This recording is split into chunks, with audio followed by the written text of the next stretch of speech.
is the security of the country, providing for the security of the country from primarily from foreign attacks. And it seems to me that it's the primary function of the federal government in our system to provide for national security, and something that basically only the federal government can do. States can only kind of modestly try to defend their borders and defend themselves from a foreign attack. The federal government is primarily charged with the duty of defending the country.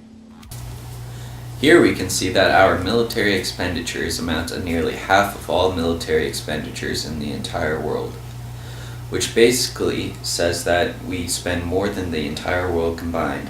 Some say that this is the reason why we should cut our national defense budget, and yet others would say that this kind of spending is necessary because of our superpower status in the world.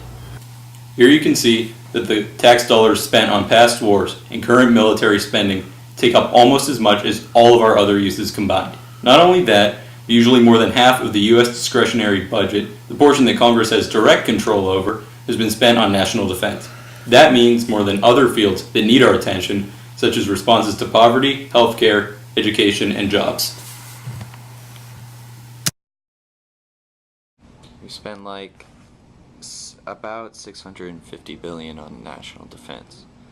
Do you think that's too much? I think it's all relative. It's relative to the issues that any country has at the moment.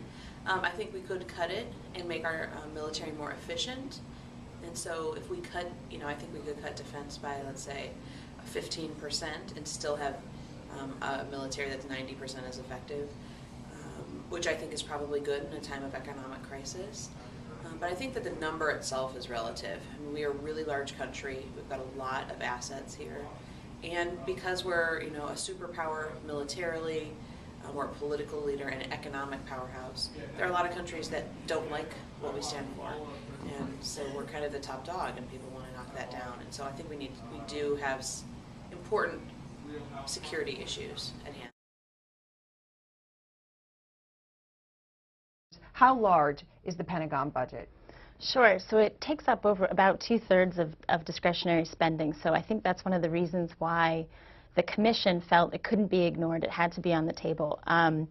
In the overall budget, defense spending, like you said, is 20%. In FY10, in fiscal year 10, the defense budget, if you include war spending, was $660 billion. And to put that into context, it's close to what all other countries combined spend on defense. And this is discretionary spending. This is not mandatory. This is not entitlement programs. What's the difference? What does that mean? It means that it's up to the whim of the president and Congress what they want to allocate toward defense. It's not a fixed cost, but it's important to remember that within the defense budget, there actually are some mandatory costs. 1/10 of the Pentagon's overall budget goes toward military health care. So those costs within the discretionary spending are mandatory.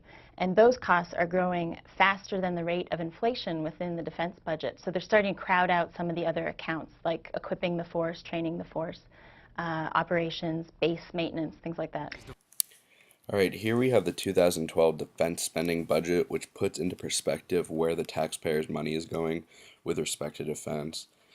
As we can see, over 3/4 of this budget is dedicated to funding current wars and paying off the debts on past ones. And as a result, that leaves very little money to be spent on veterans, healthcare, homeland security, and counterterrorism acts, where money is much needed.